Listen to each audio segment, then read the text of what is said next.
You want to see a before and after with the Instant Age Rewind Eraser? Here we go. I have color number 150. That's what it looks like.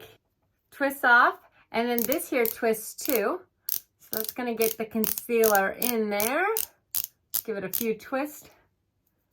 Dab, dab, nothing yet. Like really crank it to get it started. You'll see it start coming out. Look at that. All right. And then you just apply it everywhere you want. Now I get like red skin in there. I have the dark circles there. I have dark spots there. I don't know. Let's just draw up my whole face. Why not? Okay, so it's significantly lighter than my skin tone. However, I'm going to blend. I'm not going to just show up tiger striping. So it does come out a little lighter than I thought it would. So there's something to think about when you are ordering your color. I use a brush here to blend.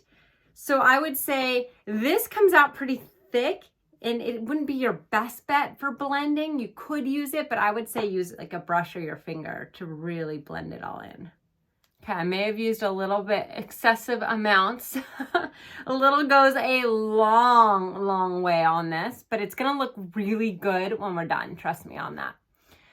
And it has long lasting wear too. So this is gonna be all day long. I have an event tonight, so I will have great skin. And this is also great to use as a base before you put on your foundation. It just makes it last longer in my opinion.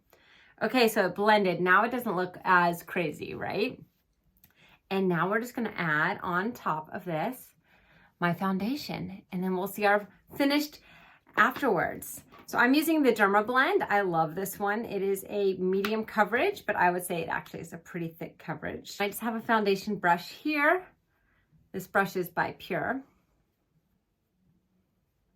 And I'm just doing a light layer. Because I put on so much of this concealer, I don't feel like I even need that much foundation. Look how flawless this all makes your skin look. Like all the dark spots pretty much covered. The darkness under my eyes pretty much gone. So it really is an age rewinder. It's getting rid of all the stuff that ages us and making us look nice and youthful with the magic of makeup. All right. What do you guys think? Pretty good for a before and after, right?